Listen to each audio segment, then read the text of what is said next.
दरिया हरि कृपा करी बिरहा दिया पठाए ये बिरहा मेरे साधको सोता लिया जगाए दरिया बिरही साधका तन पीला मन सूख रैन न आवे नींदड़ी दिवस न लागे भूख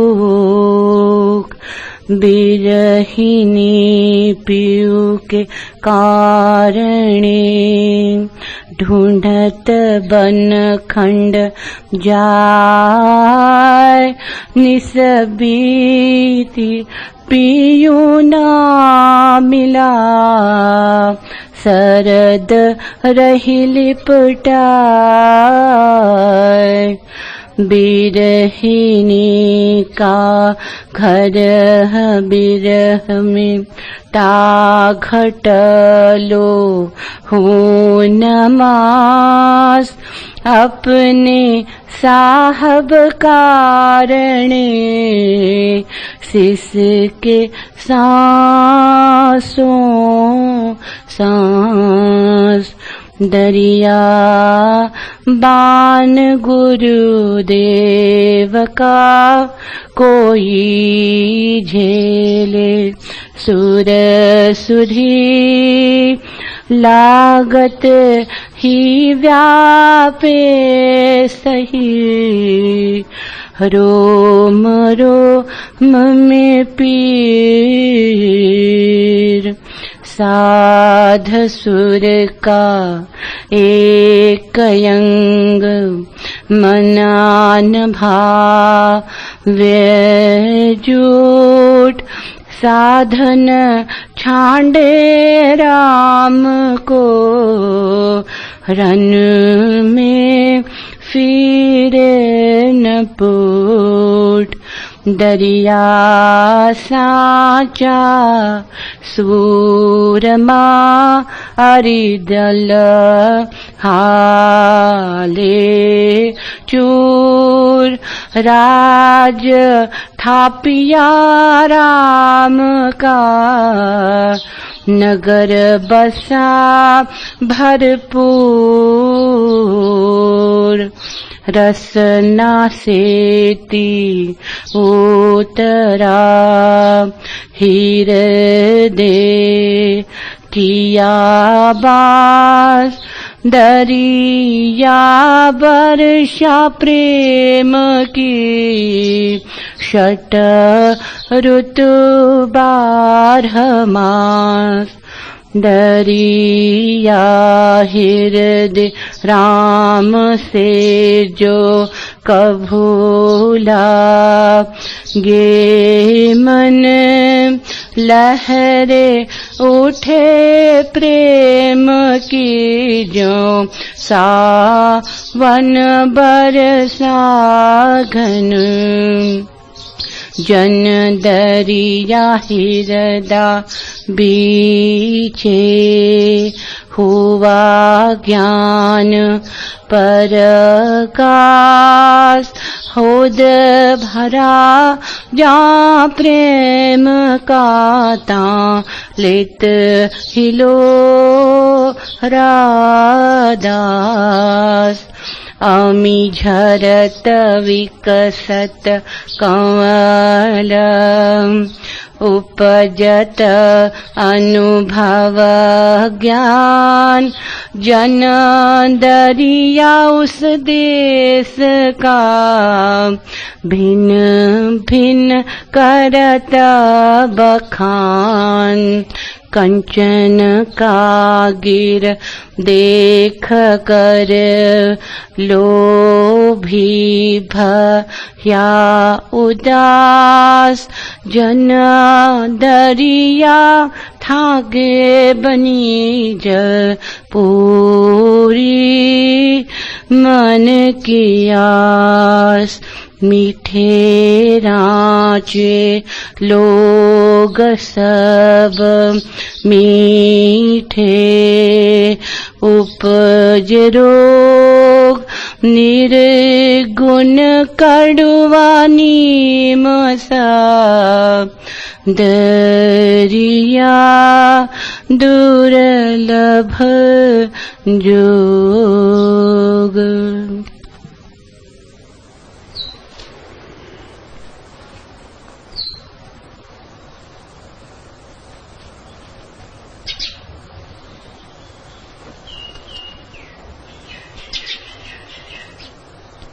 अमी झरत बिकसत कमल, अमृत की वर्षा होती है और कमल खिल रहे। दरिया किस लोग की बात कर रहे, यहां ना तो अमृत झरता है और न कमल खिलते। यहां तो जीवन जहर ही जहर है। कमल तो दूर, कांटे भी नहीं खिलते, या कि कांटे ही खिलते। क्या दरिया किसी और लोक की बात कर रहे? नहीं, किसी और लोक की नहीं, बात तो यहीं की है, लेकिन किसी और आयाम की है। 10 दिशाएं तो तुमने सुनी, एक और भी दिशा है, 11वीं दिशा।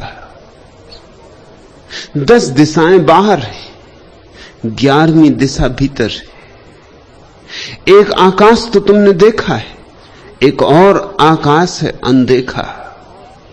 जो देखा वह बाहर है, जो अभी देखने को है भीतर है। उस 11वीं दिशा में, उस अंतर आकाश में अमृत झर रहा है, अभी झर रहा है। कमल खिल रहे, अभी खिल रहे। लेकिन तुम हो कि उस तरफ पीठ किए बैठे हो, तुम्हारी आंखें दूर अटकी और तुम पास के प्रति अंधे हो गए हो। बाहर जो है वह तो आकर्षित कर रहा है, और जिसके तुम मालिक हो, जो तुम हो, जो सदा से तुम्हारा है और सदा तुम्हारा रहेगा, उसके प्रति बिल्कुल उपेक्षा कर ली।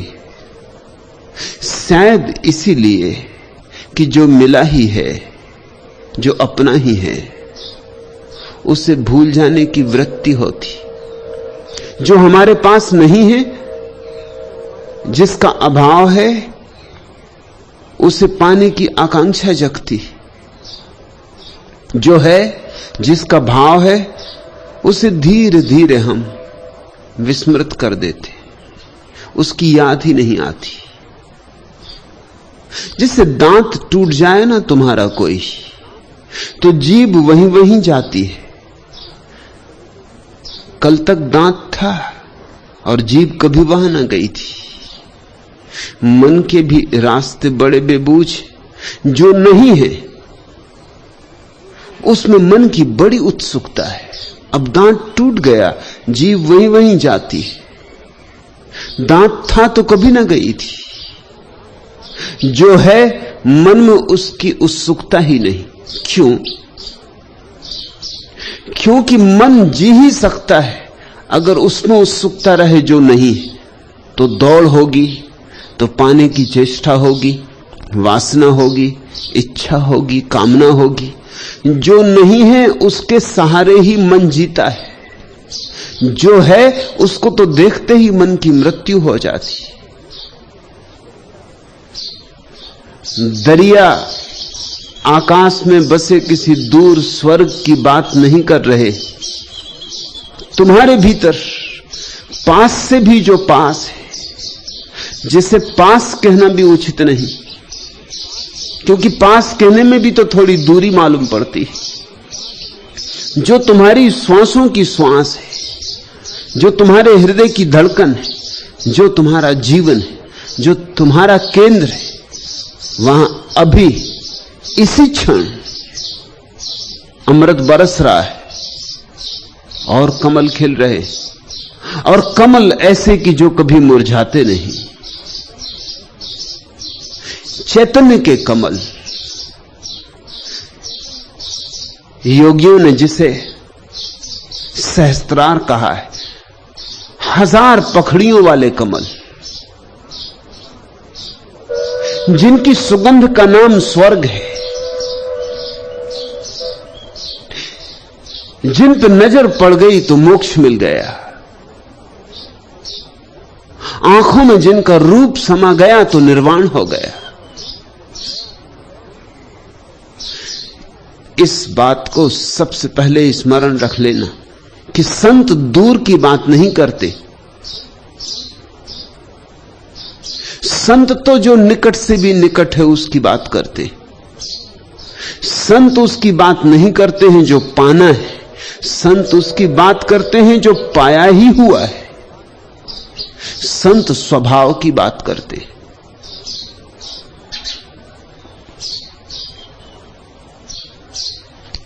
उड़ चला इस सांध्य नभ में, मन विहग तज निज बसेरा। क्यों चला, किस दिशा चला, किसने उसे यूं आज टेरा। क्यों हुए सहसा स्फुरित, अति शिथिल संसलत पंख उसके।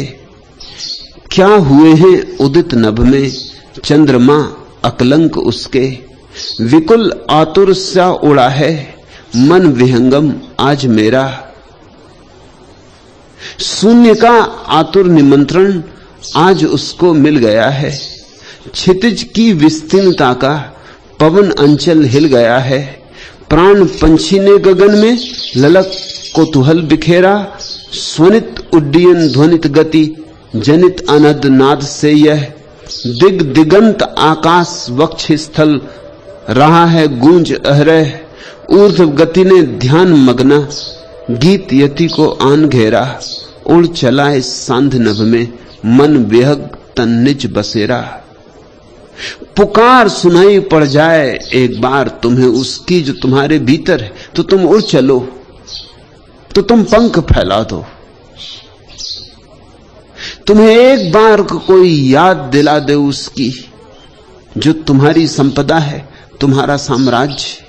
तुम्हें कोई एक झलक दिखा दे उसकी, जरा सा झरोखा खुल जाए और एक बार तुम देख लो अपने भीतर के सूरज को उगते हुए, फिर तुम्हारे जीवन में क्रांति घटित हो जाएगी।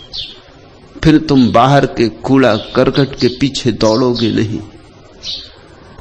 और न ही इकट्ठे करते रहोगे ठीकरे। जिसे अमृत मिल जाए,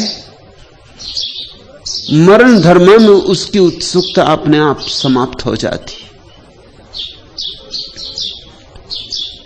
जिसे भीतर की मालकियत मिल जाए, उसे सारे दुनिया का चक्रवर्ती सम्राट होना भी फीका हो जाता है।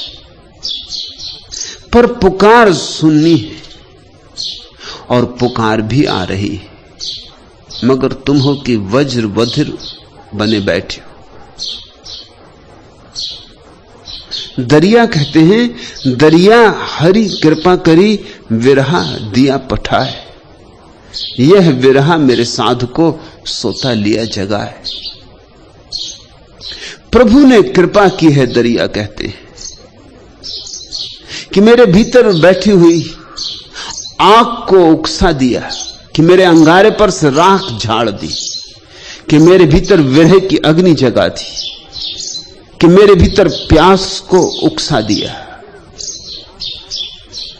क्या तुम सोचते हो कि हरि किसी पर कृपा करता और किसी पर नहीं करता? क्या तुम सोचते हो भगवत कृपा किसी को मिलती और किसी को नहीं मिलती? भगवत कृपा तो बेशर्त सब पर बरसती है। उस तरफ से तो कोई भेदभाव नहीं, लेकिन कोई उसे स्वीकार कर लेता है और कोई उसे इंकार कर देता है। वर्षा तो होती है पहाड़ों पर भी और झीलों में भी, लेकिन झीलें भर जाती हैं और पहाड़ खाली के खाली रह जाते। वर्षा तो होती है पत्थरों पर भी और जमीन पर भी, लेकिन जमीन में बीज फूट जाते, हरियाली आ जाती, पत्थर वैसे के वैसे रूखे के रूखे रह जाते। पहाड़ पर वर्षा होती, पहाड़ चूक जाते, क्योंकि पहाड़ खुद अपने से भरे, उनकी बड़ी अस्मिता है, बड़ा अहंकार है। झीलें भर जाती हैं क्योंकि झीलें खाली हैं, शून्य है, उनके द्वार खोले। झीलों ने स्वागत करने की कला सीखी, बंधनवार बांधे, आओ। बादल तो बरसते हैं बेशर्त, लेकिन कहीं फूल खिल जाते हैं, कहीं पत्थर ही पड़े रह जाते। ऐसा ही परमात्मा की कृपा भी अलग अलग नहीं है। मुझ पर भी उतनी बरसती है जितनी तुम पर, दरिया पर भी उतनी ही बरसी है जितनी किसी और पर, लेकिन दरिया ने द्वार खोले हृदय के, अंगीकार किया। दरिया ने इंकारा नहीं। इस अंगीकार करने का नाम ही आस्था है, इस स्वागत का नाम ही श्रद्धा है। अपने भीतर द्वार पर दस्तक देते सूरज को बुला लेने का नाम ही भक्ति है। और भगवान प्रतिपल द्वार पर दस्तक दे रहा है। दरिया हरि कृपा करी, विरह दिया बिठा है, भेज दी विरह की खबर, पुकार दे दी। कहना चाहिए पुकार सुन ली, लेकिन भक्त तो ऐसा ही कहेगा। उस कहने में भी राज है कि परमात्मा ने कृपा की, क्योंकि भक्त की यह मान्यता है, और मान्यता ही नहीं, ये जीवन का परम सत्य भी है कि हमारे किए कुछ भी नहीं होता, जो होता है उसके किए होता है। हम तो अगर इतना ही करने में सफल हो जाएं कि बाधा ना दें तो बस बहुत। वर्षा तो उसकी तरफ से होती है, हम अपने पात्र को उल्टा ना रखें, इतना ही बहुत। हम अपने पात्र को सीधा रख लें, वर्षा तो उसकी ही तरफ से होती। पात्र के सीधे होने से वर्षा नहीं होती, वर्षा तो हो ही रही थी, लेकिन पात्र सीधा हो तो भर जाता है, तो भरपूर हो जाता है। भक्त का अनुभव है कि मनुष्य के प्रयास से नहीं मिलता परमात्मा, प्रसाद से मिलता है, उसकी ही अनुकंपा से मिलता है। हमारे प्रयास भी तो छोटे छोटे, हमारे हाथ ही इतने छोटे। हम चांद तारों को नहीं छू पाएंगे तो हम परमात्मा को कैसे छू पाएंगे? हमारी मुट्ठी में समाएगा क्या? विराट पर हम मुट्ठी कैसे बांधेंगे? और हमारे इस छोटे से हृदय में हम इस अनंत आकाश को कैसे आमंत्रित करेंगे? नहीं, उसकी कृपा होगी तो ही ये चमत्कार घटित होगा। उसकी कृपा होगी तो बूंद में सागर भी समा जाएगा। दरिया हरि कृपा करी, विरहा दिया पठाए। कहते हैं तुमने ही पुकारा होगा, इसलिए मैं तुम्हें खोजने निकल पड़ा। ये भक्तों का सदियों सदियों का अनुभव है। तुम थोड़ी परमात्मा को खोजते हो, परमात्मा तुम्हें खोजता है। परमात्मा तुम्हें टटोल रहा है। परमात्मा अलग अलग विधियों से तुम्हारी तरफ निमंत्रण भेज रहा है, प्रेम पातियां लिख रहा है। लेकिन तुम न प्रेम पातियां पढ़ते हो, तुम भाषा ही भूल गए जिससे उसकी प्रेम पाती पढ़ी जा सके। उस प्रेम की पाती को पढ़ने की भाषा भी तो प्रेम है। तुम प्रेम ही भूल गए। वो द्वार पे दस्तक देता है, तुम्हें सुनाई नहीं पड़ता, क्योंकि उसकी दस्तक शोरगुल नहीं है, शून्य है।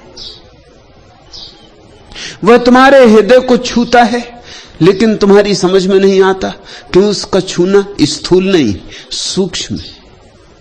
वो बवंडर की तरह नहीं आता, शोरगुल मचाता नहीं आता, कानों में फुसफुसाता है, गुफ्तगू करता है। और तुम्हारे सिर में इतना शोरगुल है कि कैसे तुम्हें उसकी गुफ्तगू सुनाई पड़े। तुम्हारे भीतर बाजार भरा है, मेला लगा है। तुम्हारा मन क्या है? कुंभ का मेला है। शोरगुल और उपद्रव है, भीड़ भाड़ है। वहां उसकी धीमी सी आवाज कहां खो जाएगी पता भी नहीं चलेगा। लेकिन जिस दिन भी तुम्हें समझ में आएगी बात, उस दिन तुम्हें यह भी ख्याल में आएगा वह तो सदियों से खोज रहा था, हमने ही अनसुना किया। अभाग्य हम, दुर्भाग्य हमारा। वह तो कब से आने को आतुर था, हमने उसे बुलाया ही नहीं। वह तो कब से द्वार पर खड़ा था, हमने द्वार ही न खोले।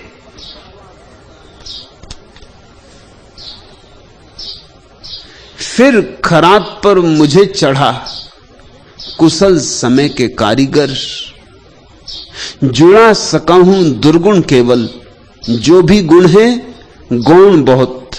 मैं न सरल सीधी रेखा सा, बाकी मुझ में कौन बहुत।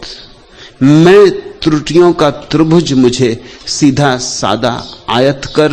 मैं विकृत बैडोल खुरदरा, निश्चित कुछ आकार नहीं। मैं वह धातु की जिस पर शिल्पी का रचना संस्कार नहीं। आकृति दे अभिरूपकार, मूर्ति बने अनगढ़ पत्थर। बाहर उजले देवपीठ पर, भीतर भीतर तय खाने। आदि पुरुष सोया है जिसमें, कुंठाएं रख सिरहाने। मन की गुह गुहाओं में कोई नन्हा दीपक धर। उससे ही कहना होगा, मन की गुह गुहाओं में कोई नन्हा दीपक धर। फिर खरात पर मुझे चढ़ा कुशल समय के कारीगर। आकृति दे अभिरूपकार, मूर्ति बने अनगढ़ पत्थर। हम तो अनगढ़ पत्थर हैं। छेनी चाहिए, हथौड़ी चाहिए, कोई कुशल कारीगर चाहिए कि गढ़े। और कारीगर भी है, मगर हम टूटने को राजी नहीं। जरा सा हमसे छीना जाए तो हम और जोर से पकड़ लेते। छेनी देखकर तो हम भाग जाते, हथौड़ी से तो हम बचते। हम तो चाहते हैं सांत्वनाएं, सत्य नहीं। दरिया कहते हैं मीठे रांचे लोग सब। मीठा मीठा तो सभी को रुचता है। मीठा यानी सांत्वना, अच्छी अच्छी बातें तुम्हारे अहंकार को आभूषण दें, तुम्हें सुंदर परिधान दें, तुम्हारी कुरूपता को ढांके, तुम्हारे घावों पर फूल रख दें। मीठे रांचे लोग सब, मीठे उपजे रोग। लेकिन इसी सांत्वना, इसी मिठास की खोज से तुम्हारे भीतर सारे रोग पैदा हो रहे हैं। निर्गुण कड़वा नीम सा, दरिया दुर्लभ जोग। और जो उस निर्गुण को पाना चाहते, उन्हें तो नीम पीने की तैयारी करनी होगी। निर्गुण कड़वा नीम सा, दरिया दुर्लभ जोग। और इसीलिए तो बहुत कठिन है योग, बहुत कठिन है संयोग। क्योंकि परमात्मा जब आएगा तो पहले तो कड़वा ही मालूम पड़ेगा।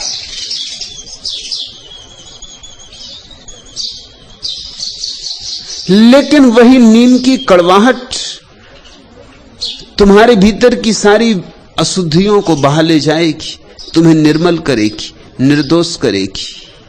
सद्गुरु जब मिलेगा तो खड्ग की धार की तरह मालूम होगा। उसकी तलवार तुम्हारी गर्दन पर पड़ेगी। कबीर कहते हैं, कबीरा खड़ा बाजार में लिए लुकाठी हाथ, जो घर बारे अपना चले हमारे साथ। हिम्मत होनी चाहिए घर को जला देने की। कौन सा घर? वो जो तुमने मन का घर बना लिया है, वासनाओं का, आकांक्षाओं का, अभीप्साओं का। वो जो तुमने कामनाओं के बड़े गहरे सपने बना रखे, सपनों के महल सजा रखे, जो उन सबको जला देने को राजी हो, उससे आज और अभी और यहीं परमात्मा की आवाज सुनाई पड़ सकती, उसके भीतर की राख झड़ सकती और अंगारा निखर सकता है।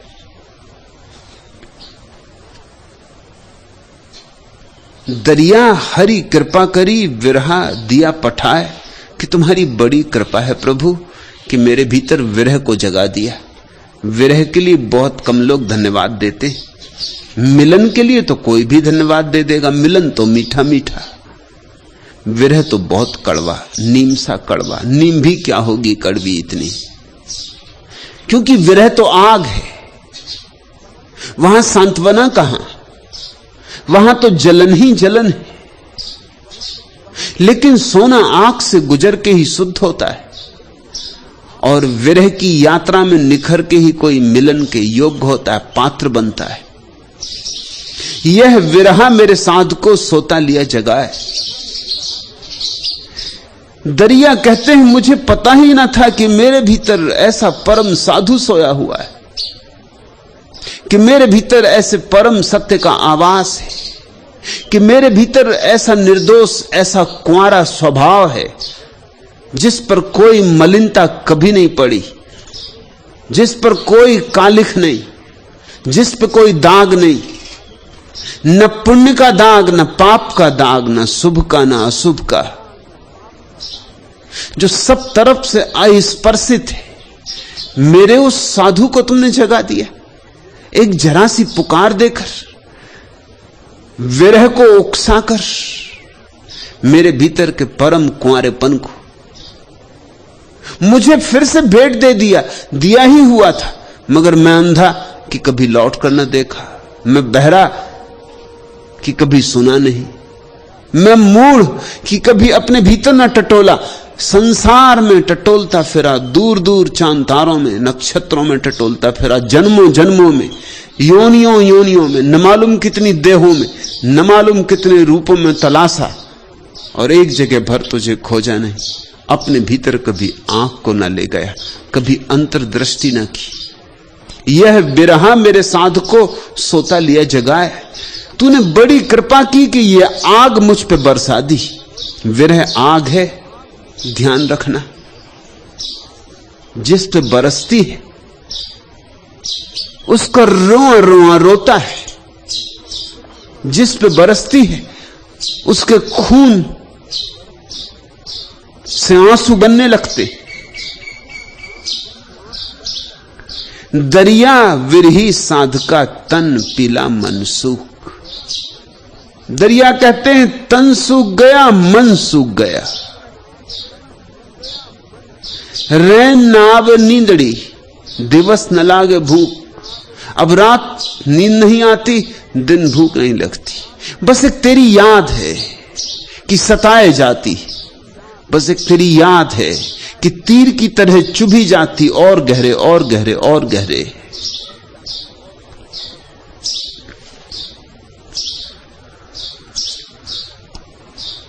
टूट मत मेरे हृदय, मुख न हो मेरे मलिन और थोड़े दिन। विरही को बड़ी धैर्य की कला सीखनी पड़ती, क्योंकि आग ऐसा जलाती है कि भरोसा नहीं आता कि इस आग के पार कभी कमल भी खिलेंगे। कहीं आग में और कमल खिले। तन सूखने लगता, मन सूखने लगता। कैसे भरोसा आए कि अमृत की वर्षा होगी? जो हाथ में है वो भी जाता मालूम होता है। टूट मत मेरे हृदय, मुख न हो मेरे मलिन और थोड़े दिन। रात का है प्रात निश्चित, अस्त का है उदय, एक जैसा ही किसी का कब रहा है समय। रह न पाए दिन सरल, क्या रहेंगे ये कठिन और थोड़े दिन। ढले कंधे झुकी ग्रीवा और खाली हाथ, किंतु चौखट पर दुखों की टेकना मत माथ। आह अधरों पर न हो, मत पलक पर लातुहीन और थोड़े दिन। प्रण न हो मेरे पराजित, हार मत विश्वास। कुछ दिनों का और संकट, कुछ दिनों संतरास। किस्त अंतिम स्वेद की तू चुका कर हो ऋण और थोड़े दिन। सृजन से थक्कन न रचना, तोड़ना संकल्प। शेष तेरे अभावों की आयु है अब अल्प। चौकड़ी मत भूलना, कल्पनाओं के हरिण और थोड़े दिन।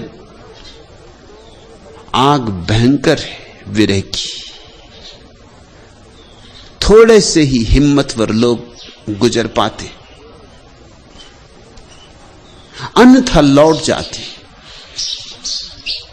धैर्य चाहिए, प्रतीक्षा चाहिए।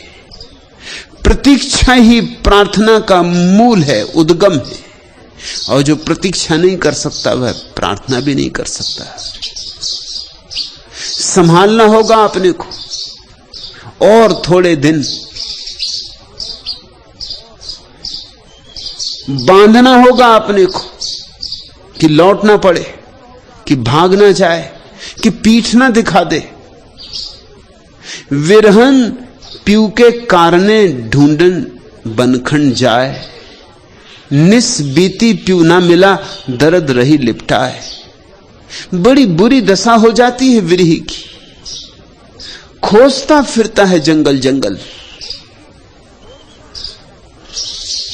निस बीती पीऊ ना मिला, और रात बीत चली और प्यारा मिला नहीं। फिर कोई और उपाय न देखकर दर्द से ही लिपट कर सो जाती। दर्द रही लिपटाए। विरह के पास और है भी क्या। परमात्मा पता नहीं कब मिलेगा। जगा गया एक अभीप्सा को। अब अभीप्सा ही है जिसको छाती से लगा के भक्त जीता है। यही उसकी परीक्षा है।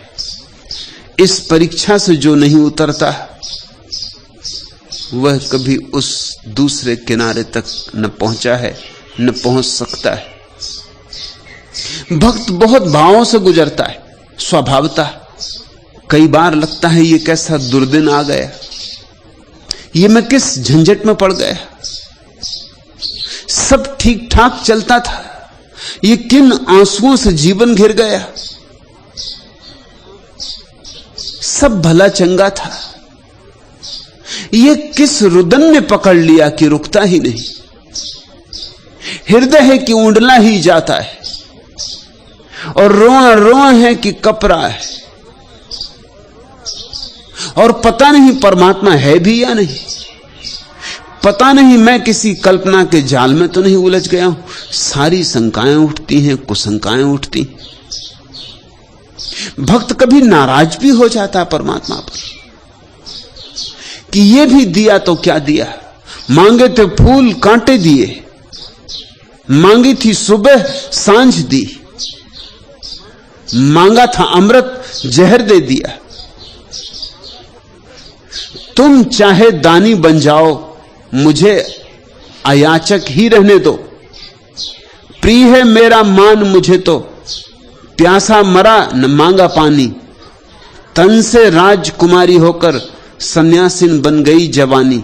स्वांति बनो तुम, चाहे मुझको प्यासा चातक ही रहने दो। जब भी करे निवेदन तृष्णा, अधरों पर रख दो अंगारा। कत्ल करा दो स्वप्न तृप्ति के, निर्वासित कर मन बंजारा। तुम हिम बन जाओ मुझको, धुंधवाती पावक ही रहने दो। रूप कुबेर कमी क्या तुमको, जी भर छवि के कोस लुटाओ। मेरा अलगोजा गरीब है, वीणा से फेरे न फेराओ। स्वर साम्राज्य संभालो मुझको, विस्मृत गायक ही रहने दो। बहुत बार मान उठा था, अभिमान उठा था। भक्त कहता छोड़ो भी मुझे प्यासा ही रहने दो, नहीं चाहिए तुम्हारी स्वाति की बूंद। तुम चाहे दानी बन जाओ, मुझे अयाचक ही रहने दो। मांगा कब सा, मैंने तुम्हें पुकारा कब था, तुम्ही ने पुकारा।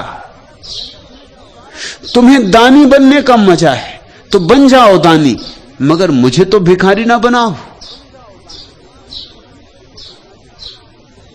स्वाति बनो तुम, चाहे मुझको प्यासा चातक ही रहने दो।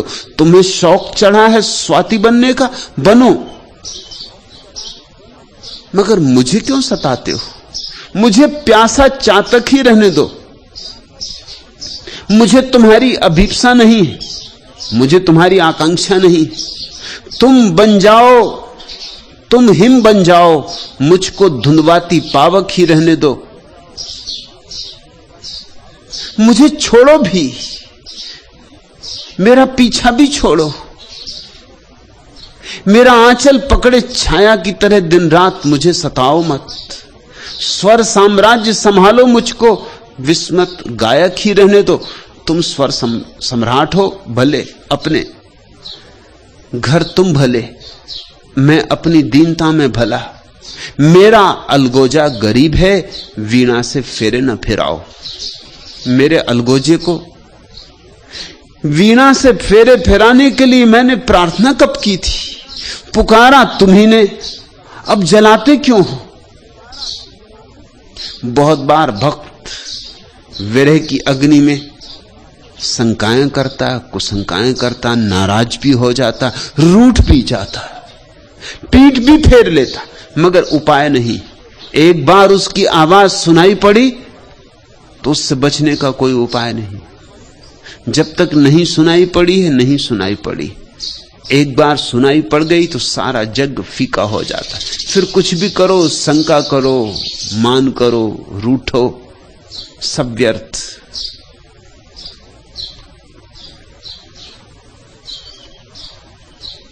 विरहन पीऊ के कारणे ढूंढन बनखंड जाए। निस बीती पीऊ न मिला, दर्द रही लिपटाए। और पीड़ा बड़ी सघन है भक्त की, विरही की। वृक्षों में फूल खिलते हैं और भीतर फूलों का कोई पता नहीं, कांटे ही कांटे। आकाश में बादल घिरते हैं, सावन आ जाता है और भीतर मरुस्थल, न वर्षा न बादल न सावन।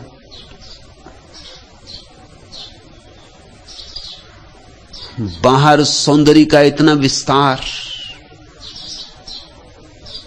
और भीतर सब रूखा सूखा। तन भी सूख जाता, मन भी सूख जाता। भरोसा आए भी तो कैसे आए?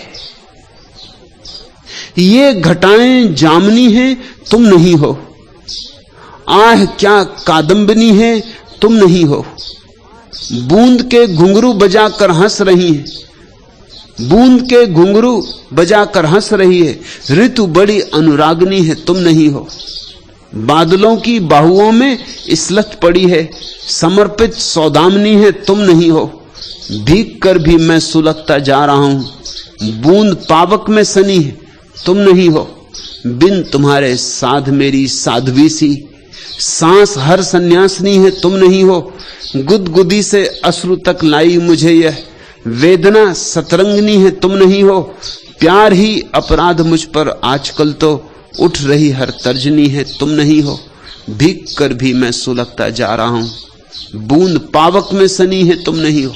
सब सौंदर्य सारे जगत का, सारा काव्य, सारा संगीत एकदम व्यर्थ हो जाता उसकी पुकार सुनते ही। जैसे हीरा देख लिया हो तो अब कंकड़ पत्थरों में मन रमे तो कैसे रमे। और तुम लाख भुलाना चाहो कि हीरे को नहीं देखा है तो भी कैसे भुलाओगे। जीवन का एक शाश्वत नियम है, जो जान लिया उसे अनजाना नहीं किया जा सकता। जो पहचान लिया उससे फिर पहचान नहीं तोड़ी जा सकती। जिसका अनुभव हो गया। अब तुम लाख उपाय करो, तो उसे अनुभव के बाहर नहीं कर सकते।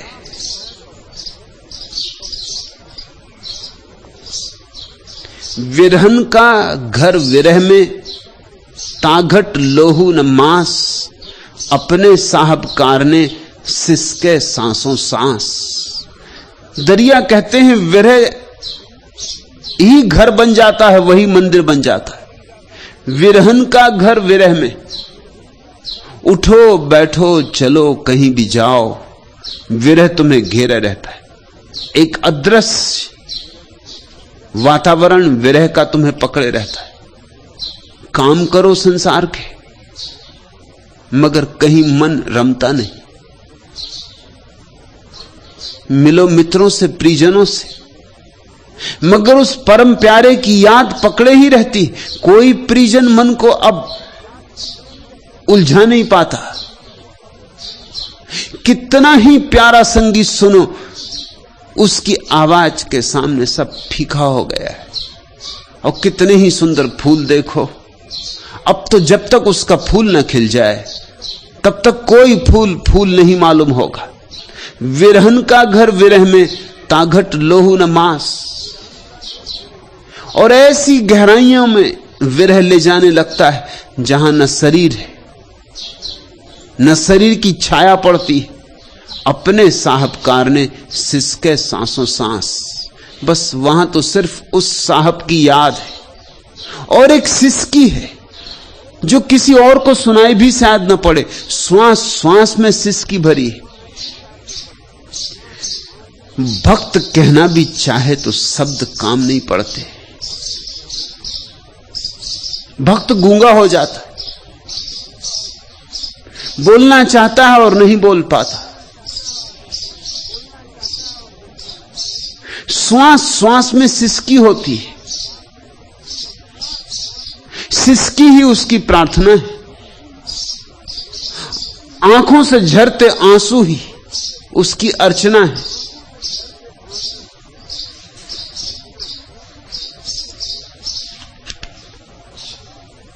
महक रहा ऋतु का श्रृंगार, जैसे पहला पहला प्यार।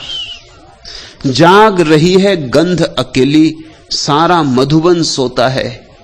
किया नहीं जिसने क्या जाने, प्यार में क्या क्या होता है। रातें घुल जाती आंखों में, दिन उड़ जाते पंख पसार। बार बार कोई पुकारता रह रह कर अमराई से, अपना पता पूछता हूं मैं अपनी ही परछाई से। कोई नहीं बोलता कुछ भी, मौन खड़े सारे घर द्वार। फूलों के रंगीन शहर में खुशबू अब तक अनब्याही। कोई कली किसी कांटे की बाहों में ही अनचाही। मजबूरी ने जोड़े अनगिन इच्छाओं के बंधनवार। राहों राहों आग बिछी है, झुलसी झुलसी छायाएं। हर चौराहा धुआं धुआं है, घर तक हम कैसे जाएं। कब तक खाली जेब लिए मैं देखूं भरा भरा बाजार। करूं शिकायत कहां दर्द की, हर दरबार यहां झूठा। नए जमाने में कुछ भी हो पर इंसान बहुत टूटा। बाहर बाहर मुस्काने हैं, भीतर भीतर हाहाकार। मजबूरी ने तोड़े अनगिन इच्छाओं के बंधनवार। रातें घुल जाती आंखों में, दिन उड़ जाते पंख पसार। कोई नहीं बोलता कुछ भी, मौन खड़े सारे घर द्वार। महक रहा ऋतु का श्रृंगार, जैसे पहला पहला प्यार। चारों तरफ सब सुंदर है,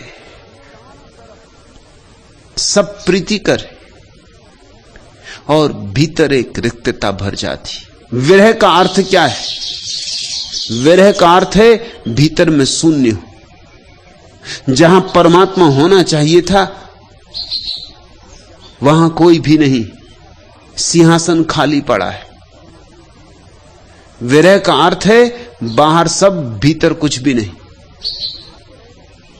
विरह का अर्थ है ये भीतर का सूनापन काटता है, ये भीतर का सन्नाटा काटता है। लेकिन इस विरह से गुजरना होता है। इस विरह से गुजरे बिना कोई भी सिंहासन के उस मालिक तक नहीं पहुंच पाता है। ये कीमत है जो चुकानी पड़ती। शायद इसीलिए अधिक लोग ईश्वर में उत्सुक नहीं होते। इतनी कीमत कौन चुकाए, किस भरोसे चुकाए? शायद इसीलिए अधिक लोगों ने झूठे और औपचारिक धर्म खड़े कर लिए।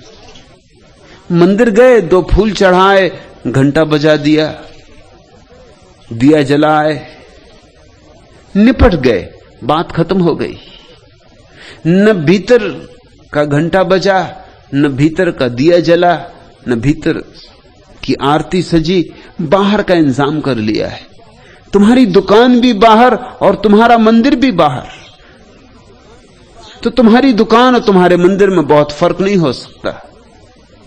दुकान बाहर, मंदिर तो भीतर होना चाहिए। मंदिर तो भीतर का ही हो सकता है, लेकिन भीतर के मंदिर को चुनने में, भीतर के मंदिर को निर्मित करने में तुम्हें बुनियाद बन जाना पड़ेगा। तुम ही दबोगे, बुनियाद के पत्थर बनोगे तो भीतर का मंदिर उठेगा। तुम मिटोगे तो परमात्मा की उपलब्धि हो सकती। विरह गलाता है, मिटाता है। विरह तुम्हें पहुंच जाता है। एक ऐसी घड़ी आती जब तुम नहीं होते हो, और जिस घड़ी तुम नहीं हो उसी घड़ी परमात्मा है। मिलन घटित होता है कब? बड़ी बेबूझ शर्त है मिलन की। ऐसी बेबूझ शर्त है, ऐसी अतर्क शर्त है कि बहुत थोड़े से हिम्मतवर लोग पूरा कर पाते। तुम भी परमात्मा से मिलना चाहोगे, लेकिन शर्त यह है कि जब तक तुम हो तब तक मिलन न हो सकेगा। जब तक तुम हो परमात्मा नहीं, ऐसा गणित है। और जब तुम नहीं होगे तब परमात्मा है। कौन इस शर्त को पूरा करे? कौन जुआरी इतना बड़ा दांव लगाए? किस गारंटी पर? क्या पक्का है कि मैं मिट जाऊंगा तो परमात्मा मिलेगा ही? सिवाय इसके कि दरिया जैसे मिटने वाले लोगों ने कहा है कि मिलता है, मगर कौन जाने दरिया सच कहते हो, सच न कहते हो, भ्रांति में पड़ गए हो, या कोई षड्यंत्र हो पीछे इन सारी बातों के, कोई बड़ा जाल हो लोगों को उलझाए रखने का।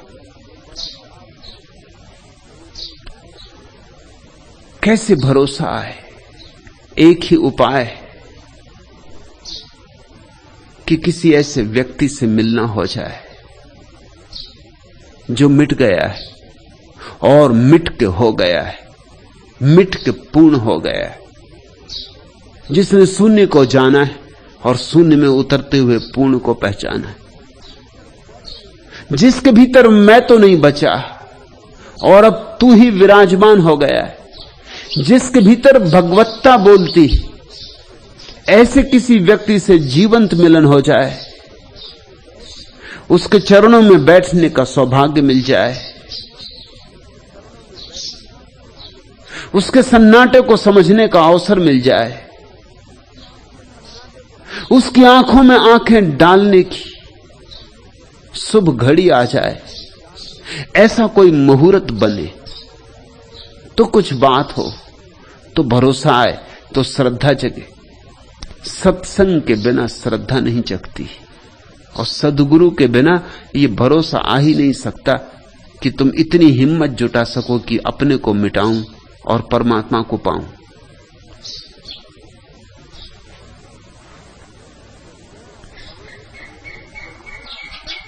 दरिया बान गुरुदेव का, कोई झेले सूर सुधीर, लागत ही व्यापे सही, रोम रोम में पीर। इसलिए दरिया कहते हैं ये बात समझ में ना आएगी, ये विरह की हिम्मत तुम न जुटा पाओगे। ये तो तभी जुटा पाओगे जब दरिया बान गुरुदेव का, जब किसी सद्गुरु का बाण तुम्हारे हृदय में लग जाएगा। कोई झेले सूर सुधीर, दो शब्द प्रयोग किए, सूर और सुधीर। सूर भी हैं लोग, हिम्मतवर भी लोग हैं, बहादुर भी लोग हैं, मगर उतने से काफी नहीं। मरने मारने को तैयार है, मगर सूझबूझ बिल्कुल नहीं। साहसी है, मगर समझ नहीं, तो भी नहीं होगा। और ऐसा भी है कि बहुत लोग हैं जो बड़े समझदार हैं, मगर साहसी नहीं, तो उनकी समझ के कारण वो और भी कायर हो जाते। उनकी समझदारी के कारण वो एक कदम भी अज्ञात में नहीं उठा पाते। उनकी समझदारी उनको और जकड़ देती किनारे से, नाव ही नहीं खोल पाते सागर में। इतना विराट सागर, ऐसी उतंग लहरें, ऐसी छोटी सी नाव कोई समझदार खोलेगा? न नक्शा है पास, न पक्का है कि उसका उस पार कोई किनारा होगा, कि नाव कभी पहुंचेगी, इसका कोई पक्का नहीं। उतंग लहरों को देखकर इतना ही पक्का है कि नाव डूबेगी, सदा को डूब जाएगी। समझदार साहसी नहीं होते, साहसी समझदार नहीं होते। अक्सर इसलिए साहसी होते हैं कि समझदार नहीं। समझदार नहीं है इसलिए उतर जाते हैं कहीं भी, जूझ जाते हैं किसी भी चीज से। इसलिए तो सैनिकों को शिक्षण देते समय उनकी समझ नष्ट करनी पड़ती, नहीं तो वो जूझ नहीं पाएंगे युद्ध में। अगर समझदार होंगे तो जूझ नहीं पाएंगे। समझदारी हजार बाधाएं खड़ी करेगी। इसलिए सारे सैन्य शिक्षण में एक ही खास मुद्दा ध्यान में रखा जाता है कि तुम्हारी समझ को खत्म किया जाए। बाएं घूम दाएं घूम, बाएं घूम दाएं घूम, सुबह से शाम तक चलता रहता। न बाएं घूमने में कोई मतलब है, न दाएं घूमने में कोई मतलब। तुम ये नहीं पूछ सकते कि इसका मतलब क्या, बाएं घूमने से क्या होगा। एक दार्शनिक भर्ती हुआ सेना में, महायुद्ध में सभी लोग भर्ती हो रहे थे, वो भी भर्ती हो गया। देश को जरूरत थी सैनिकों की,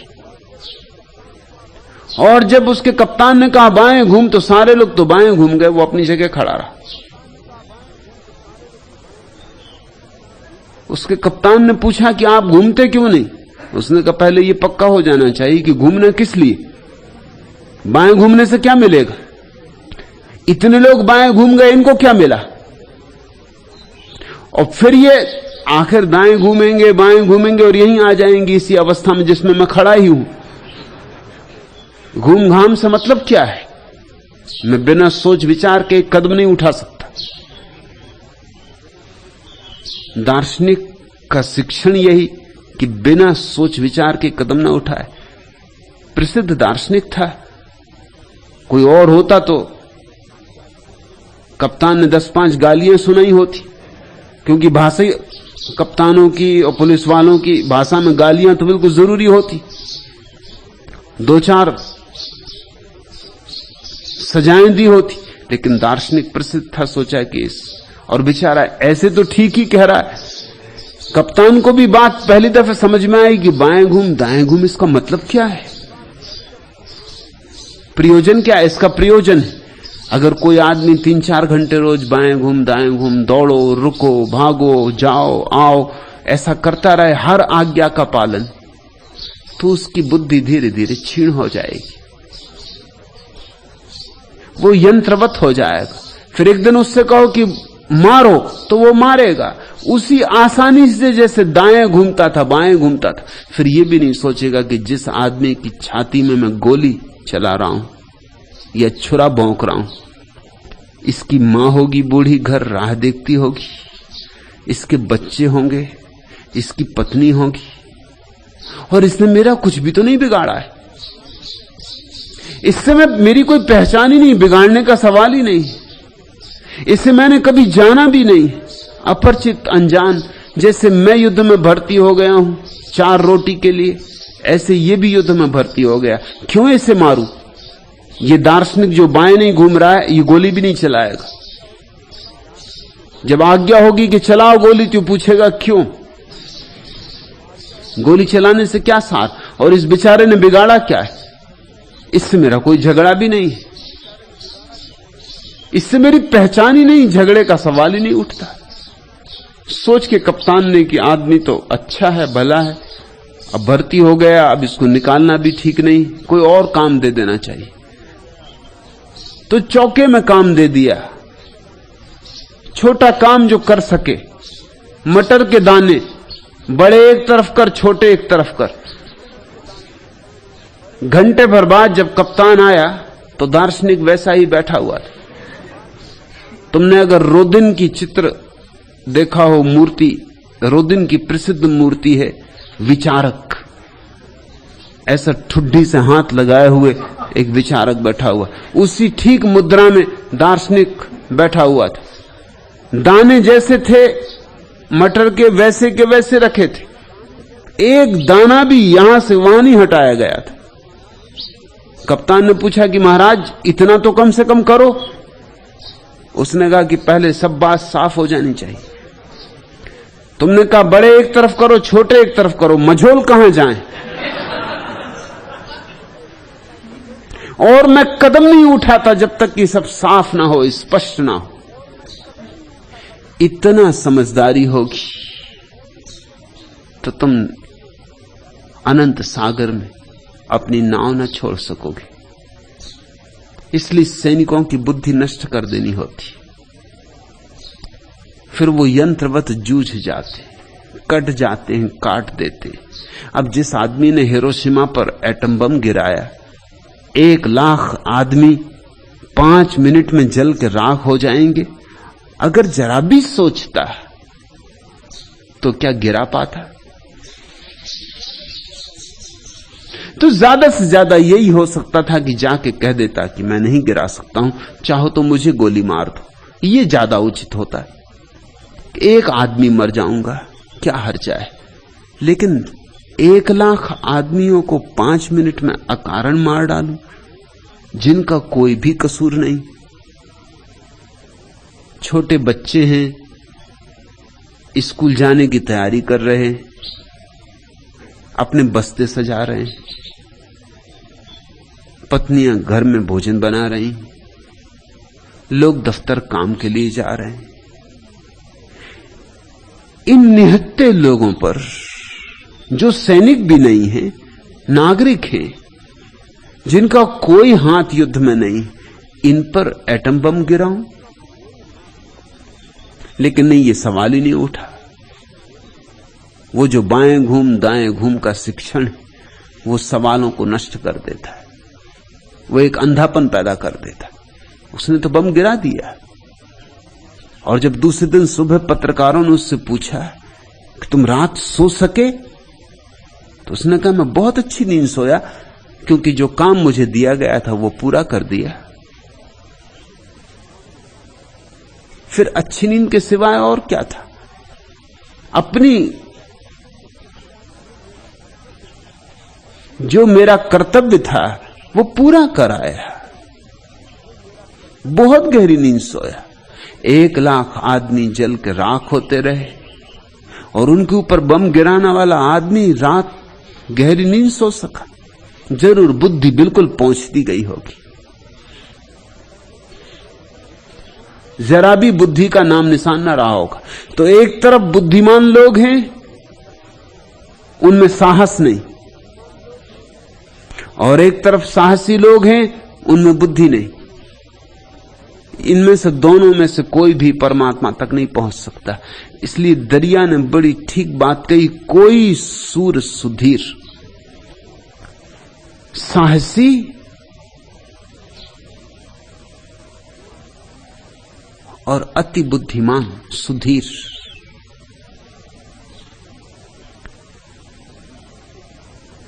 सुधि जिसके भीतर हो, धी जिसके भीतर हो, प्रज्ञा जिसके भीतर हो, कोई प्रज्ञावान साहसी ऐसा अमृत संयोग जब मिलता है,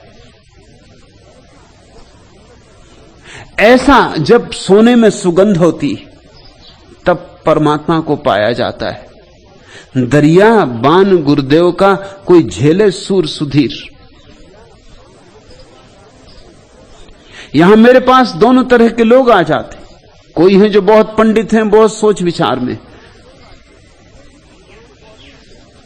वे भी बाण को नहीं झेल पाते। उनके बीच इतने शास्त्र हैं कि बाण शास्त्रों में ही छिद जाता, उनके हृदय तक नहीं पहुंच पाता।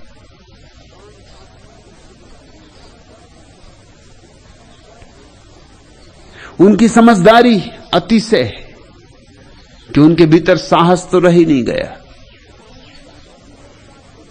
साहसी आ जाते तो भी मेरी बात गलत समझते, क्योंकि साहसी मेरी बात सुन के ही मैं स्वतंत्रता की बात करता हूं, वह स्वच्छंदता की बात समझ लेता है। उसके पास बुद्धि नहीं।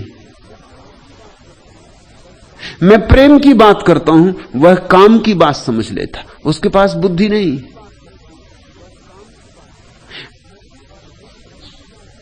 मैं कुछ कहता हूं, वह कुछ का कुछ कर लेता।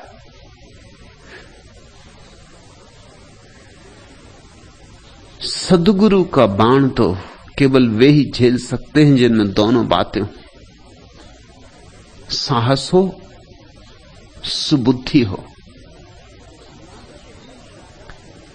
लागत ही व्यापे सही, फिर तो लग भर जाए, जरा सा भी लग जाए गुरु का बाण, फिर तो व्याप जाता है। रोम रोम में पीर, रोए रोए में विरह की पीड़ा पैदा हो जाती, परमात्मा की पुकार उठने लगती, प्रार्थना जगने लगती। साध सूर का एक अंग, मना न भावे झूठ, साध न छाड़े राम को, रन में फिरे न पूठ। कहते हैं कि साधु और सूर में एक बात की समानता है कि दोनों के मन को झूठ नहीं भाता। साध न छाड़े राम को, रन में फिरे न पूठ। जैसे सूरवीर युद्ध के मैदान से पीठ नहीं फेरता, चाहे कुछ भी हो जाए, बचे कि जाए जीवन, भागता नहीं, लौट नहीं पड़ता, पीठ नहीं दिखाता। वैसे ही राम की खोज में जो चला है, चाहे विरह कितना ही जलाए, अंगारों पे चलना पड़े, तो भी लौटता नहीं, लौट ही नहीं सकता। लौटना असंभव है, क्योंकि वे अंगारे जलाते भी और शीतल भी करते, बड़े विरोधाभासी। वे कांटे चुभते भी हैं और भीतर एक बड़ी मिठास भी भर जाते। नीम कड़वी भी है और शुद्ध भी करती है। दरिया सांचा सुरमा, अरिदल घारे चूर, राज थापिया राम का, नगर बसा भरपूर। दरिया सांचा सुरमा, वही है सच्चा योद्धा जो अपने भीतर के शत्रुओं को समाप्त कर दे। बाहर के शत्रुओं को तो कौन कब समाप्त कर पाया है, और बाहर के शत्रुओं को समाप्त करो तो नए शत्रु पैदा हो जाते, और बाहर के शत्रुओं पर विजय भी पालो तो भी विजय कोई ठहरने वाली नहीं। जो आज जीता है कल हार जाएगा, जो आज हारा है कल जीत जाएगा। बाहर तो जिंदगी प्रतिपल बदलती रहती, वहां तो कुछ भी शाश्वत नहीं, ठहरा हुआ नहीं, जलधार है।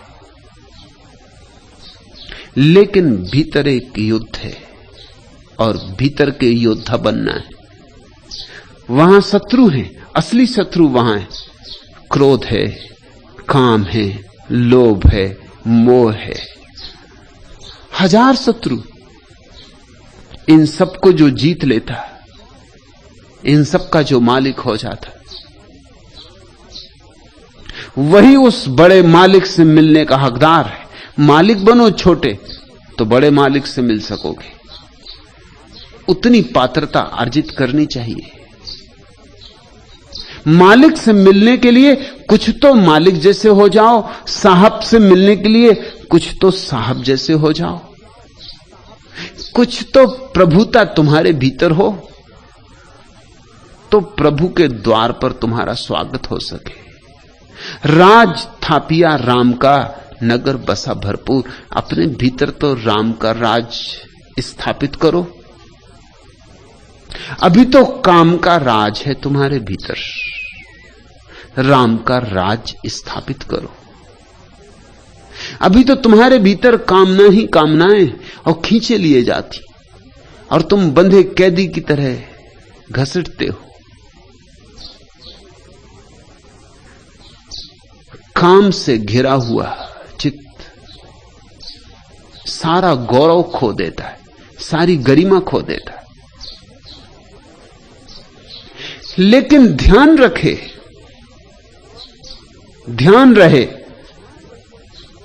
कि काम हो, कि क्रोध हो, कि लोभ हो, कि मोह हो, इन्हें मार नहीं डालना है, इन्हें रूपांतरित करना है। मार डालोगे तो तुमने अपनी ही ऊर्जा के स्रोतों को नष्ट कर दिया। क्योंकि क्रोध ही जब ध्यान से जुड़ जाता है तो करुणा बनता है। क्रोध को काट नहीं डालना है, ध्यान से जोड़ देना है। होशियार तो वही है जो जहर को भी औषधि बना ले। सच्चा सुधी तो वही है जो पत्थरों को भी सीढ़ियां बना ले, मार्ग की बाधाओं को भी जो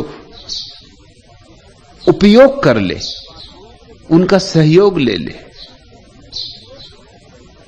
जो बुद्धू हैं वे भीतर के शत्रुओं को मारने में लग जाते, और सदियों से धर्म के नाम पर ऐसे ही बुद्धुओं का राज्य रहा है।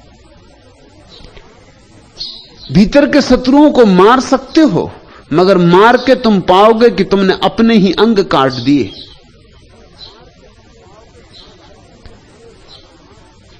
बाइबल कहती है कि जो हाथ तुम्हारा चोरी करे उस हाथ को काट दो। ये तो ठीक, लेकिन यही हाथ दान दे सकता था, अब दान कैसे दोगे? और जो आंख बुरा देखे वो आंख फोड़ दो, ठीक, लेकिन यही आंख तो इस जगत में परमात्मा को देखती, अब परमात्मा को कैसे देखोगे? और आंख तो तटस्थ है, आंख ना तो कहती है बुरा देखो, ना कहती भला देखो। आंख तो सिर्फ देखने की सुविधा है। तुम जो देखना चाहते हो वही देखो। अगर परमात्मा देखना चाहते हो तो आंख परमात्मा को देखने का साधन बन जाती। इसलिए मैं इस तरह की कहानियों को सहमति नहीं देता। कहानी है कि सूरदास ने अपनी आंखें फोड़ ली। सूरदास के वचन मुझे काफी भरोसा दिलाते हैं कि इस तरह का काम सूरदास कर नहीं सकते, और किया हो तो उनका सारा जीवन व्यर्थ हो जाता है। सूरदास ने कृष्ण के सौंदर्य के ऐसे प्यारे गीत गाए,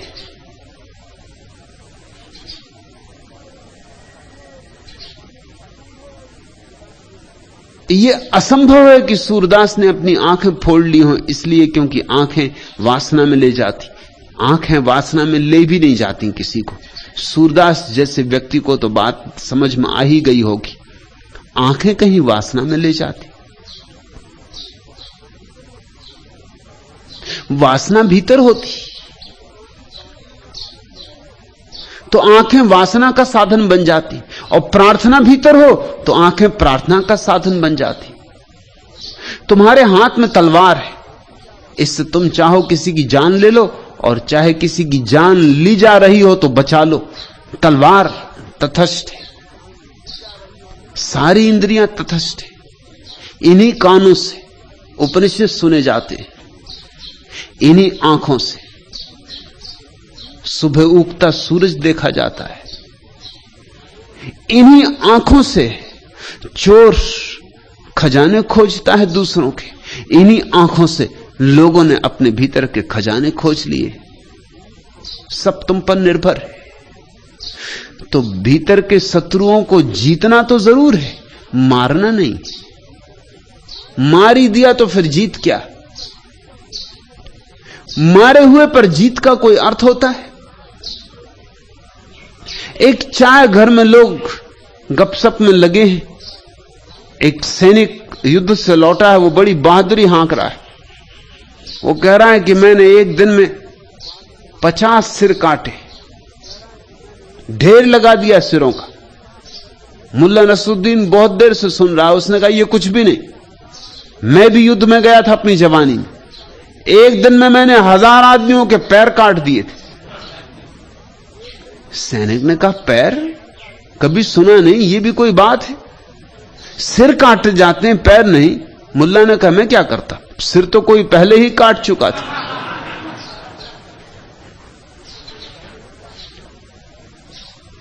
मरों को अगर तुम पैर काट भी लाए तो कोई विजेता नहीं हो। अगर तुमने मार ही डाला अपने भीतर तो तुम कुछ बुद्धिमान नहीं हो। और तुम अपने भीतर जिनको शत्रु समझ के मार डाले हो, उनको मारने के बाद पाओगे तुम्हारे जीवन की सारी ऊर्जा के स्रोत सूख गए। इसलिए तुम्हारे संतों के जीवन में ना उल्लास है, ना उत्सव है, ना आनंद है, एक गहन उदासी है। तुम्हारे संतों के जीवन में कोई सृजनात्मकता भी नहीं है, उनसे कोई गीत भी नहीं फूटते, उनसे कोई नृत्य भी नहीं जगता। क्योंकि जो ऊर्जा गीत बन सकती थी और नृत्य बन सकती थी, उस ऊर्जा को तो नष्ट करके बैठ गए। उनके जीवन में कोई करुणा भी नहीं दिखाई पड़ती, क्योंकि क्रोध को मार दिया, करुणा पैदा कहां से हो? और मैं तुमसे कहता हूं, जिसने काम वासना को जला डाला अपने भीतर, वो ब्रह्मचर्य को उपलब्ध नहीं होता, वो सिर्फ नपुंसक हो जाता है। और नपुंसक होने में और ब्रह्मचारी होने में बहुत फर्क है, जमीन आसमान का फर्क है। उससे ज्यादा कोई फर्क और क्या होगा? रूस में ईसाइयों का एक संप्रदाय था जो अपनी जन्नेंद्रियां काट डालता था। क्या तुम उनको ब्रह्मचारी कहोगे? जन्नेंद्रियां काटने से क्या काम वासना चली जाएगी? आंखें फोड़ने से क्या तुम सोचते हो रूप की आकांक्षा चली जाएगी? कान फोड़ने से क्या तुम सोचते हो भीतर ध्वनि का आकर्षण समाप्त हो जाएगा? काश इतना आसान होता, तब तो धार्मिक हो जाना बड़ी सरल बात होती। चले गए अस्पताल, ऑपरेशन हो गए धार्मिक। बस सर्जनों की जरूरत होती, सद्गुरुओं की नहीं। सद्गुरु काटता नहीं, सद्गुरु रूपांतरित करता है। अनगढ़ पत्थर को मिटा नहीं देना है, उसको गढ़ना है, उसमें से मूर्ति प्रकट करनी है। मूर्ति छिपी है उसमें। तुम्हारे क्रोध में करुणा की मूर्ति छिपी, थोड़ी छानने की, छनावट की जरूरत है। और तुम्हारे काम की ऊर्जा ही तुम्हारी राम की ऊर्जा है। ये तुम्हारी ये शत्रु हैं अभी, क्योंकि तुम जानते नहीं कैसे इनका उपयोग करें। जिस दिन तुम जान लोगे कैसे इनका उपयोग करें, यही तुम्हारे सेवक हो जाएंगे। आज से हजारों साल पहले वेद के जमाने में आकाश में बिजली ऐसी कौंधती थी, ऐसी जैसी अब कौंधती, लेकिन तब आदमी कपता था, थरथराता था, सोचता था कि इंद्र महाराज नाराज हो रहे हैं, कि इंद्र महाराज धमकी दे रहे हैं। स्वभावता समझ में आती बात। 5000 साल पहले बिजली के संबंध में हमें कुछ पता नहीं था,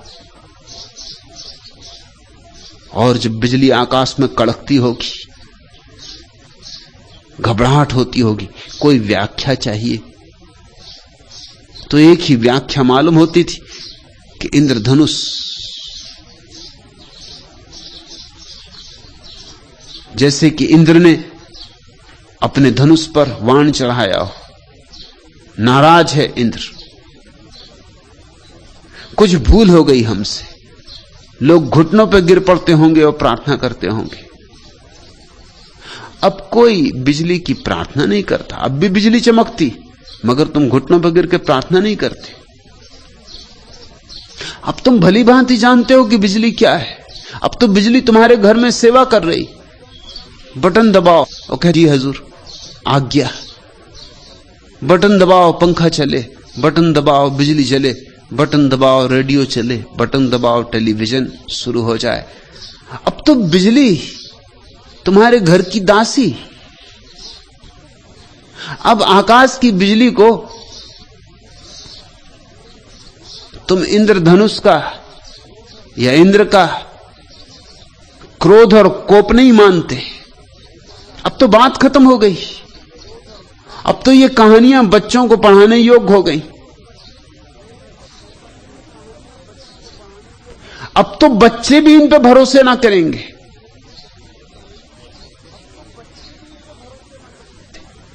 बाहर की बिजली तो बस में आ गई है, भीतर की बिजली अभी बस में नहीं आई। भीतर की बिजली का नाम काम वासना है। वो जीवंत विद्युत है। अब तक के धार्मिक लोग उससे डरे रहे, घबराए रहे, कपते रहे। उनके कंपन से कुछ फायदा नहीं हुआ है, और उनकी घबराहट से बहुत नुकसान हुआ है। जो जानते हैं वे तो कहेंगे इस भीतर की विद्युत को भी बदला जा सकता है, ये भी तुम्हारी सेविका हो सकती। जब काम वासना तुम्हारी सेवा में रत हो जाती तो ब्रह्मचर्य। जब तक कौन मालिक, इससे सब निर्भर होता है। काम वासना को काट डालो। काटना बहुत आसान है, बहुत आसान है। तुम अजित सरस्वती के पास जा सकते हो। बड़ा आसान है काम वासना को काट डालना। तुम्हारी जनेंद्रियां काटी जा सकती हैं। तुम्हारे शरीर के भीतर हार्मोन, जिनसे कि कोई पुरुष होता है कोई स्त्री होता है, वे हार्मोन निकाले जा सकते हैं, नए हार्मोन डाले जा सकते हैं। तुम्हें बिल्कुल काम वासना से रिक्त किया जा सकता है। मगर तुम ये मत सोचना कि इस भीतर दरिया की तरह आनंद की लहरें उठने लगेंगी, कि मीरा की तरह तुम नाच उठोगे। कुछ भी नहीं। इससे तुम एक कोने में बिल्कुल सुस्त होकर बैठ जाओगे। तुम्हारा जीवन एक महा उदासी से गिर जाएगा। तुम्हारी जिंदगी अमावस की रात होगी, पूर्णिमा का चांद नहीं। तुम सिर्फ उदास और सुस्त हो जाओगे, तुम मुर्दा हो जाओगे। और तुम इस बात को भली भांति जानते हो। न जानते हो तो गांव के किसान से पूछ लेना। आखिर सांड में और बैल में फर्क क्या है? क्या बैल को तुम ब्रह्मचारी समझते हो? दरिद्र बैल। मगर किसानों ने हजारों साल से ये तरकीब निकाल ली कि अगर सांड को बधिया कर दो तो ही बैलगाड़ी में जोत सकते हो, गुलाम बना सकते हो। कमजोर हो जाता है, दीनहीन हो जाता है। सांड को जरा जोड़ के देखो बैलगाड़ी, न तुम बचोगे न बैलगाड़ी बचेगी। किसी गड्ढे में पड़े, हड्डियां तुम्हारी टूट चुकी होंगी, बैलगाड़ी के अस्थिपंजर बिखर चुके होंगे, और सांड जाके शंकर जी के किसी मंदिर में विश्राम कर रहा हो। बैलों की तरह उसे जोतो तुम बैलगाड़ी में, चाहे हल बख्तर में, जो चाहो करो। मनुष्य दीन हो जाता है अगर काम वासना को काट दिया जाए, क्रोध को अगर काट दिया जाए, लोभ को अगर काट दिया जाए, तो बहुत दीन हो जाता है। उस दीनता की तुमने बहुत पूजा की, मैं तुम्हें याद दिलाना चाहता हूं, बंद करो अब ये पूजा। दीन मनुष्य के दिन गए, अब महिमाशाली मनुष्य के दिन आने दो। अब उस मनुष्य के दिन आने दो जो ऊर्जाओं का रूपांतरण करेगा, दमन नहीं, जो हर ऊर्जा का उपयोग करेगा। और मैं तुमसे कहता हूं, अगर उस काम वासना दी है तो जरूर उसमें छिपा कोई खजाना होगा। जरा खोदो, जरा खोजो। अगर क्रोध दिया है तो जरूर क्रोध में छिपी हुई कोई ऊर्जा होगी, उसे मुक्त करो। शत्रुता तभी तक मालूम होती जब तक तुम गुलाम हो इनके। जिस दिन मालिक हो जाते हो उसी दिन ये सब मित्र हो जाते।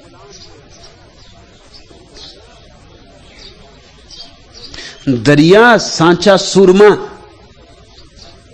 वही है सच्चा सूर, अरिदल घाले चूर, राज थापिया राम का नगर बसा भरपूर। शत्रुओं को पछाड़ देता है, उनकी छाती पे बैठ जाता है, उन्हें चारों खाने चित्त कर देता है, राम के राज्य को अपने भीतर स्थापित कर लेता है। लेकिन ध्यान रखना, नगर बसा भरपूर, ये कोई रिक्त जगह नहीं है। राम का राज्य नगर भरपूर बसा है, उत्सव पैदा होता है। दिवाली है, होली है, रंग का त्योहार उठता है, दिए जलते। राज थापिया राम का नगर बसा भरपूर। और जब तक तुम्हें किसी के भीतर राम का राज्य बसा हुआ दिखाई ना पड़े, भरपूर, गुलाल ना उड़ती हो कि साधु नहीं है, सिर्फ किसी तरह अपने को दबाए, किसी तरह अपने को संभाले, बैठा हुआ मुर्दा है, जीवंत नहीं। रसना सेती उतरा हृदय किया बास, दरिया बरखा प्रेम की सट ऋतु 12 मास। सुनते हो प्यारा वचन, रसना सेती उतरा। जब तक तुम्हारी जीभ पर ही राम का नाम रहेगा तब तक कुछ ना होगा, हृदय में उतर जाए। रसना सेती उतरा हृदय की, कुछ मन का विचार, कल्पनाएं, स्मृतियां, शोरगुल, भीड़भाड़, और तुम्हारे भीतर शांति हो जाए। और शब्द राम का सवाल नहीं है, भाव का सवाल है। राम शब्द तो जीभ पर ही रहेगा, राम शब्द को तुम हृदय में नहीं ले जा सकते। हृदय में शब्द जाने का कोई उपाय ही नहीं, वहां तो केवल भाव होते। लेकिन तुम समझते हो, भाव को तुम पहचानते हो। कोई भी शब्द आत्मा है, शब्द भाव का शरीर है। शब्द की खोल तो जाने दो, भाव में डोलो, भाव की मस्ती में उतरो। रसना सेती उतरा हृदय की आबास। और जब भी तुम्हारे हृदय में भाव की तरंग उठने लगेगी, वह चमत्कार घटेगा। दरिया बरखा प्रेम की, कि प्रेम की वर्षा हो जाएगी तुम्हारे ऊपर, होती ही रहेगी, फिर बंद नहीं होने वाली। सट ऋतु 12 मास, 6 ऋतुओं में 12 महीने वर्षा होती ही रहेगी। फिर ऐसा नहीं और फिर खो गए, फिर आषाढ़ ही आषाढ़ है, फिर ये प्रेम की वर्षा होती ही रहती। लेकिन क्या तुम्हें तुम्हारे संतों में प्रेम की ऐसी वर्षा होती हुई मालूम पड़ती? क्या तुम्हारे मंदिरों में तुम्हें प्रेम भरपूर बहता हुआ मालूम पड़ता है।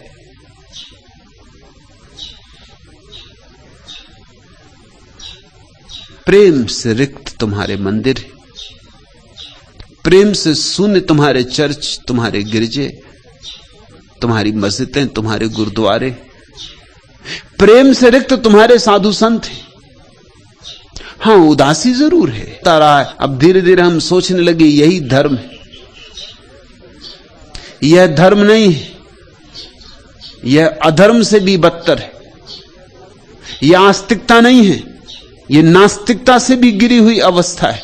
नास्तिक तो कभी आस्तिक हो भी जाए, ये तुम्हारे तथाकथित धार्मिक लोग कभी आस्तिक ना हो पाएंगे। इन्होंने तो जीवन को बिल्कुल गलत दृष्टि से ही पकड़ लिया है। इनका परमात्मा जीवन के विरोध में, परमात्मा कहीं जीवन के विरोध में हो सकता है? परमात्मा तो जीवन का रचनाकार है। ये तो उसी का गीत है, उसी की कविता है, ये तो उसी ने रंगा है चित्र। चित्रकार कहीं फिर नाची क्यों? दरिया बरखा प्रेम की सट ऋतु 12 मास, फिर तो प्रेम की वर्षा होगी, उत्सव होगा। सावन गिरेगा और जाएगा नहीं। झर झर झर बरसे करुणा घन, सर सर सर सिहरे तृण तरुतन। झर झर झर बरसे करुणा घन, नाद निरत अति ध्वनित गगन मन। अवनी मृदंग घोर सुनुन मन, हरित भरित नित चिन्मय चेतन। सिहर सिहरे तृण तरुतन, सन सन सनन समीरन रिंगण। झिंगुर झंकृति किंकणी सिंजन, करवन उपवन राजी प्रमंथन। हैरा हर हर हर प्रभंजन। झरझर बरसे करुणा घन, सरसर सिहरे तृण तरुतन। तरणी ज्वाल में धरणी काल क्षण, शांत तृप्त पाकर घन तर्पण। ले अंबर का अर्घ समर्पण, थर थर थर वसुधा ही आंगन। कंपित भू प्रांगण, झर झर झर बरसे करुणा घन। सर सर सर सिहरे तृण तरुतन। बरसने दो, नाचो गाओ गुनगुनाओ, डोलो, मस्ती के पाठ सीखो। मस्ताने ही, दीवाने ही केवल उसको जान पाते।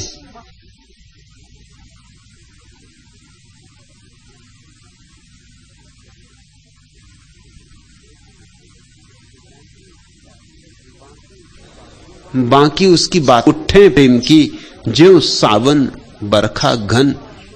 अगर एक बार मन जुड़ जाए, एक बार तुम्हारा हृदय और राम से जुड़ जाए, लहरें उठे प्रेम की, तो तुमसे प्रेम बहेगा। ज्यों सावन बरखा घन, जैसे सावन में वर्षा होती ऐसे। लेकिन धर्म के नाम पर एक से एक झूठ चल रहे। धर्म के नाम पर प्रेम का विरोध चलता है।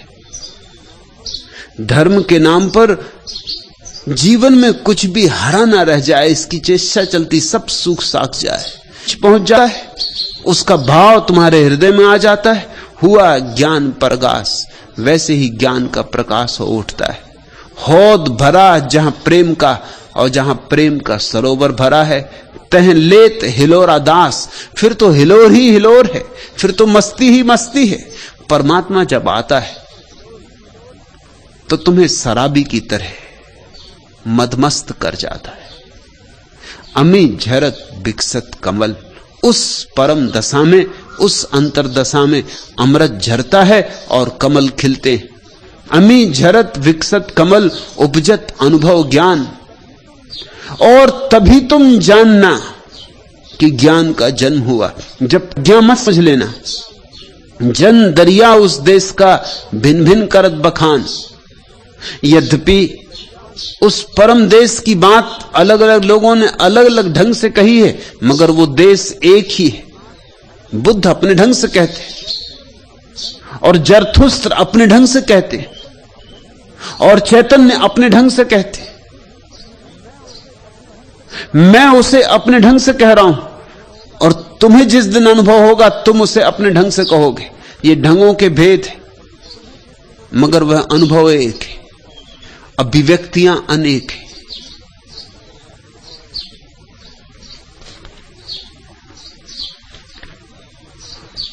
सावन बुलाएं,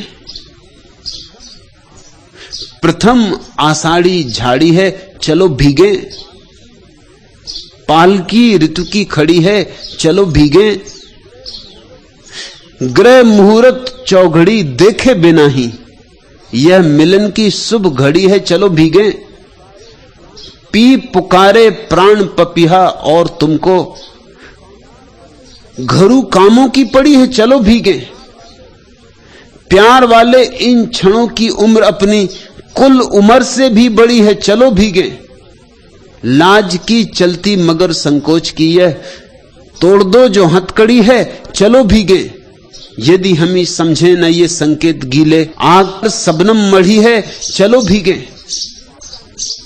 भीगने का निमंत्रण, यही सन्यास का निमंत्रण है। सन्यास का द्वार केवल उनके लिए खुला है जो भीगने को राजी है। लेकिन लोग छोटी छोटी चीजों को बचा रहे हैं।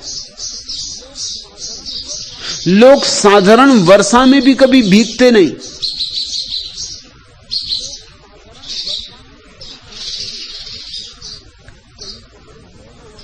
कहीं के पुतले थोड़ी हो कि बह जाओगी कि गल जाओगी।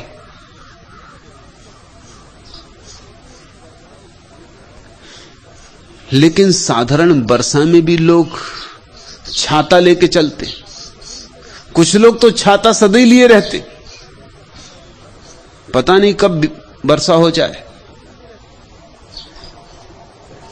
मुल्ला नसरुद्दीन छाता लेके बाजार से गुजर रहा था, वर्षा होने लगी मगर उसने छाता ना खोला। दो चार लोगों ने देखा, उन्होंने कहा कि नसरुद्दीन छाता क्यों नहीं खोलते?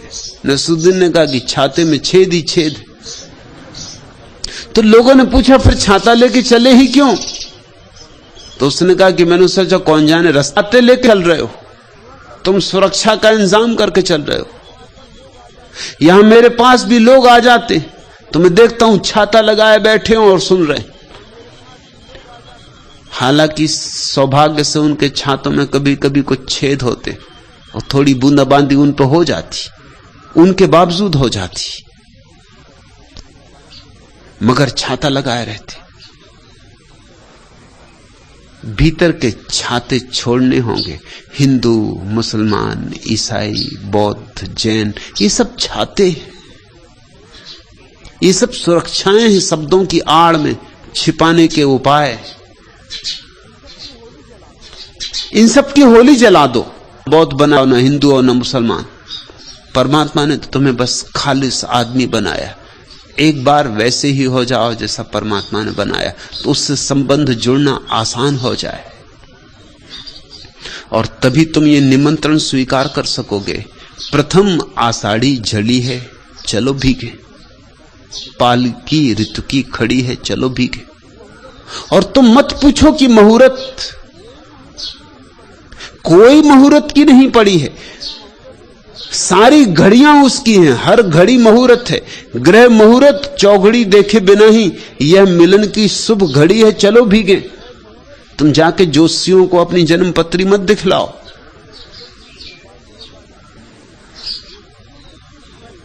जोशियों से पूछ रहे हैं समाधि का मुहूर्त।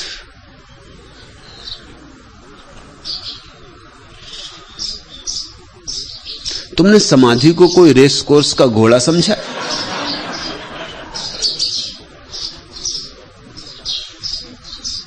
कि लॉटरी की कोई टिकट समझी?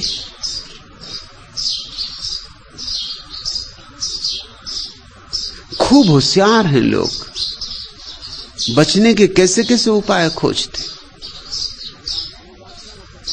मेरे पास लोग आते हैं, वो कहते हैं सन्यास तो लेना है, लेकिन शुभ घड़ी में लेंगे। कौन सी शुभ घड़ी?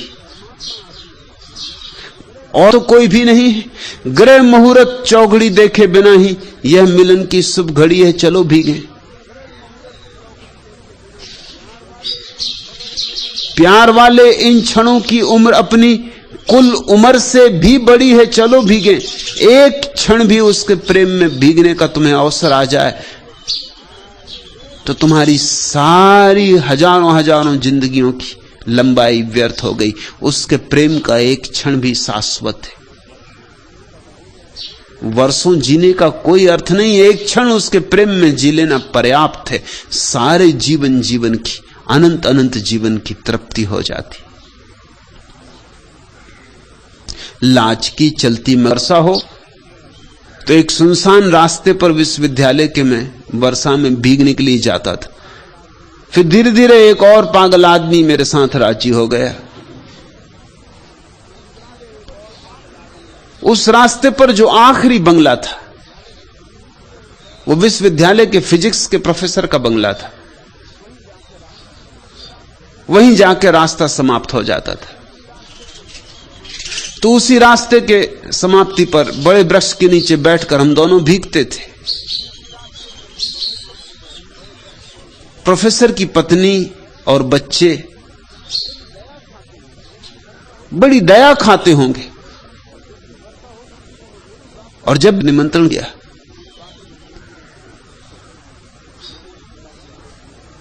तो मैंने उनसे कहा कि मेरे एक मित्र भी हैं, वो सदा आपके घर तक मेरे साथ घूमने आते हैं, उनको भी ले आऊं? तो उनका उनको भी जरूर ले आए। उन्होंने घर जाके अपनी पत्नी को बहुत प्रशंसा की होगी कि दो बहुत अद्भुत व्यक्तियों को लेके आ रहा हूं। घर में लोग बड़े उत्सुक थे, बड़ी तैयारियां की गई।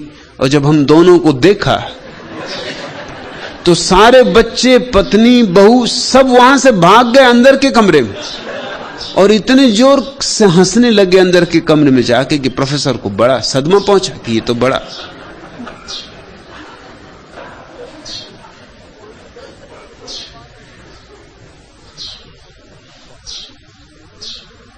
बाहर ही भीगने से लोग डर गए तो भीतर तो भीगने की बात ही कहां उठती। थोड़ा लाज संकोच छोड़ो।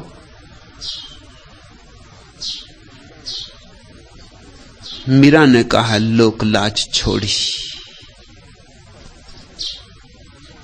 पद घुंघरू बांध मीरा नाची रे।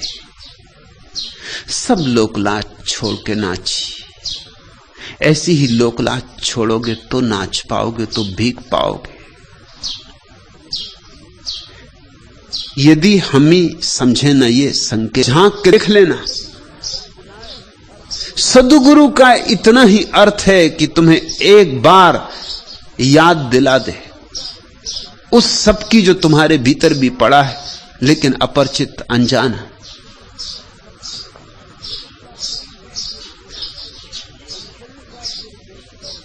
कंचन का गिर देखकर लोभी भया उदास। बड़ी अद्भुत बात दरिया ने कही। दरिया कहते हैं तुम लोभ इत्यादि की फिक्र मत करो, मैं तुम्हें भीतर उस जगह ले चलता हूं। कंचन का गिरी देखकर जहां तुम सोने के हिमालय देखोगे वहां तुम्हारा लोभ ही उदास हो जाएगा अपने आप, ये देख के कि जितना मैं मांगता था। फिर कैसा लोभ, लोभ खुद उदास होके बैठ जाएगा। कंचन का गिर देखकर लोभी भया उदास, जन दरिया थाके बनिज पूरी मन की आस। फिर वहां कहां का व्यापार, फिर वहां सारा लोभ, सारी आसक्ति, सारे चित्त के व्यापार अपने आप गिर जाते हैं। पूरी मन की आस, तुमने जो मांगा था उससे 1000 गुना मिल गया, करोड़ गुना मिल गया। तुमने जो सोचा भी नहीं था वो भी मिला। तुम जिसकी कल्पना भी नहीं कर सकते थे, सपने भी नहीं देख सकते थे, वह भी मिला। तुम मालिक हो बड़े साम्राज्य के, तुम सम्राट हो के लिए उत्सुक हो गए हो? तुम साधुओं के पास जाते हो कि वो किसी तरह मलहम पट्टी कर दें? मीठे रांचे लोग सब, मीठे उपजे रोग। लेकिन ध्यान रखना, सांत्वना सबको अच्छी लगती, मीठी लगती, मगर सांत्वना के कारण ही तुम्हारे रोग बच रहे हैं, तुम्हारे रोग नहीं मिट पा रहे हैं। निर्गुण कड़वा नीमसा दरिया दुर्लभ जोग। तैयारी करो विरह की पीड़ा को झेलने की। निर्गुण कड़वा नीमसा बहुत कड़वी दवा है, मगर यही तुम्हें तुम्हारी बीमारियों से मुक्त करेगी। ध्यान तुम इस योग्य बनाती कि परमात्मा तुम्हारा आलिंगन करे। लेकिन ये दुर्लभ जोग है। अगर तुम में साहस हो और समझ हो तो ही यह क्रांतिकारी घटना घट सकती है। और ऐसा नहीं कि तुम में